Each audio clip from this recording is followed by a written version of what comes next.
to another video, and to a Gibson Les Paul shootout. In the intro just there, I thought I'd give you a quick sort of A and B, so maybe you've already got one that you prefer, but I think what we'll do first is just take a sort of close-up look at each one, then we'll do the clean and dirty sound comparisons, and then come back, go over a bit more of the spec and sort of what my thoughts are on the two of them. So we'll start with the new one, shall we? This is a 2021 Les Paul 50 Standard, and again I'm just going to show you some close-ups. Both of these guitars are in, you know, as new condition, although this one is pretty new, but even the other one's just the same. So show you the front and back just there, so you can get a good idea of what he looks like and stuff like that. Nice piece of mahogany on the back there as well. So that's the 50 Standard, and this is the 2013 Studio. It's kind of hard to photograph and film this one because the red is very dark when there's no light on it. If you look at that, then you get light on it and it sort of comes to life. But yeah, Gibson Les Paul Studio, like I said, 2013. No robot tuners or anything on this one, but it does have the coil taps, which I'm not really going to go into much today, but they are on this guitar, just so you know. So, like I said, I think what we'll do now is, rather than sort of waffle on for too long, we'll do all the sound comparisons, clean and dirty, between the two guitars, and then come back and sort of, you know, go for a bit more about their spec and what I think about them.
So there you go then, you've heard the sort of clean and dirty sounds just running through different things. It probably came across, but the pickups on this guitar are way hotter than the burst peckers on this guitar. So with this, it's got the 490T and 498R pickups, or the other way around, something like that. You probably know which ones I mean. And with the 50 standard, you get the burst bucker pickups. So obviously first major difference there, and the biggest difference really in terms of which one you'll like more, I think, is what pickups it has. In terms of weight, both of these guitars are very, very similar weight. This one is a reasonably light 50 standard. No weight relief in either of these guitars, but you know, they are reasonably similar in weight, in all fairness. Neck calves, I would say the Studio is slightly slimmer, and this one is slightly bigger. But anyone who watched the video I did with Steve, when Steve bought his 2021 50 standard, it tells me that there is a massive difference in Gibson, even on the same models, because Steve's one had a huge neck, really, really big. This one is still reasonably big, but it's nowhere near as big as his.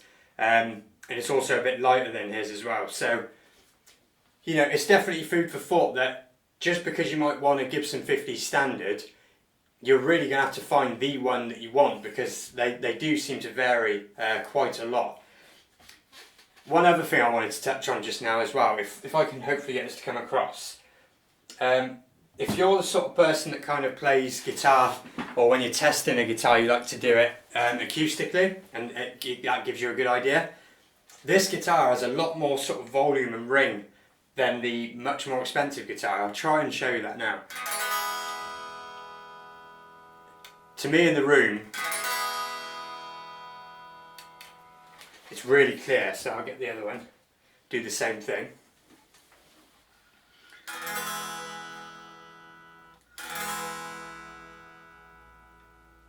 So I don't know if the camera mic will pick that up, but it's strange how this guitar just has a lot more chime to it. I'm not sure why that is at all. You know, they are slightly different with their bridge. That's got the ABR1 bridge. This has got the Gibson Tune-o-matic style bridge, but just something sort of worth noting. Maybe it's because this one's just a fraction lighter, but it's hard to say. So there is £1,000 difference between these two guitars, you know, give or take on the average, £1,000 difference.